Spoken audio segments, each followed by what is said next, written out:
आप सभी मेरे साथ मैं एक छोटी सी कथा बोलता हूँ। उसके बाद मैं आप लोगों से निवेदन ही कर सकता हूँ कि कुछ शब्द हैं, अगर आप सभी मेरे साथ कह लेंगे, गुनगुना लेंगे, तो अभी से लेकर के जब तक आपका जन्म हुआ था पिछला, और अभी से लेकर के जब से अभी का जन्म हुआ है आपका, इस समय से पहले का आपका पूरा का पूरा पाप नष्ट हो जाएगा। आप अपने दोषों से मुक्त हो जाएंगे।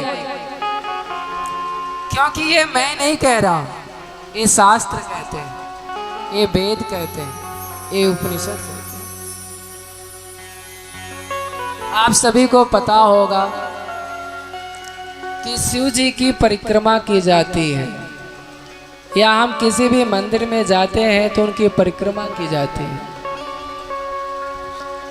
शिव जी के महिमा में ये बखान आता है कि जो हम शिव परिक्रमा करते हैं, अगर उस परिक्रमा में हम अपने दोषों का वर्णन करते चले तो हमारे दोष जब हम उनके समीप पहुंचते हैं, हमारे दोष सभी कट जाते हैं और हम खुशी खुशी अपने गृहस्थ आश्रम में आ जाते हैं। तो मैं तो खुद कहता हूँ, बार बार कहता हूँ, और मैं ये कोशिश करता हूँ कि जब भी मुझे मौका मिले, जब भी मुझे सुध हो या जब भी मुझे याद आए, मैं प्रभु से अपने गुनाहों की माफ़ी मांगूं। अगर आप लोग साथ दो, मैं तो मांगने जा रहा हूँ, आप लोग भी मांगना चाहो तो मांग सकते हो।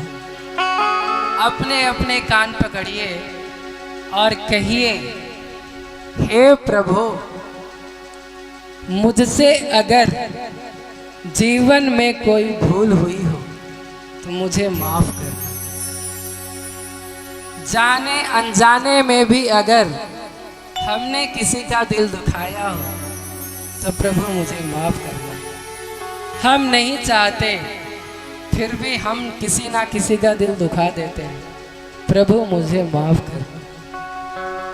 हमारे द्वार पे कोई आता है, हम होते हैं, नहीं होते हैं, या किसी काम में बिजी होते हैं, कोई आवाज लगाता है, हम उसको सुन नहीं पाते।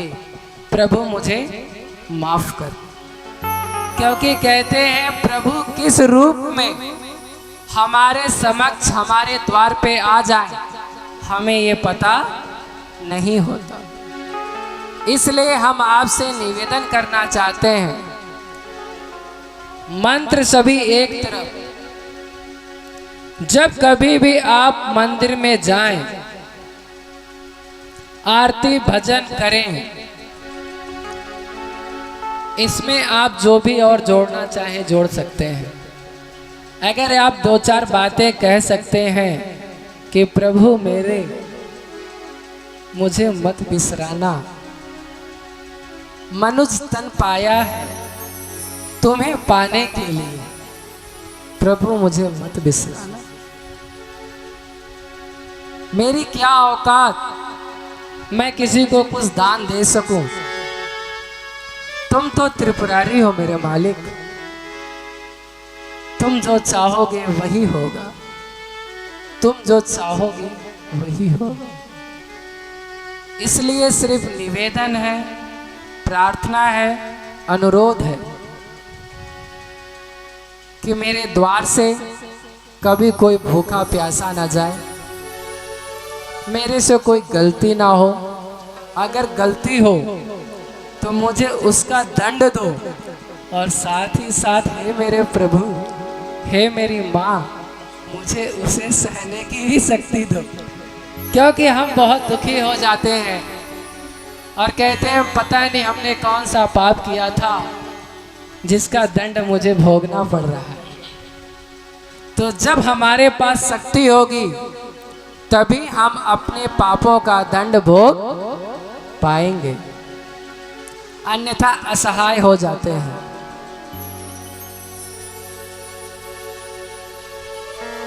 जिस प्रकार महाभारत में पांडवों के ऊपर एक प्रकार से देखा जाए तो जन्म से लेकर के जब तक उनको आयु पूरी होने वाली थी या यहाँ से धरती से विदा होने वाले थे, मेरे समझ से जहां तक मैंने ग्रंथों का अध्ययन किया है, इस समाज के दृष्टि से, ग्रंथ की दृष्टि से नहीं, समाज के दृष्टि से दुख के सिवा प्रभु ने शायद उन्हें कुछ भी नहीं दिया। पर उनकी में एक विशेषता थी कि सभी भक्त थे और प्रभु की उन पे इतनी अनुकंपा थी कि प्रभु उनके सदैव साथ थे।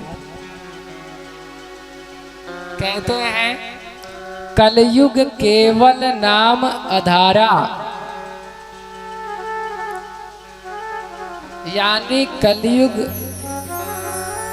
केवल नाम पे ही आधारित है।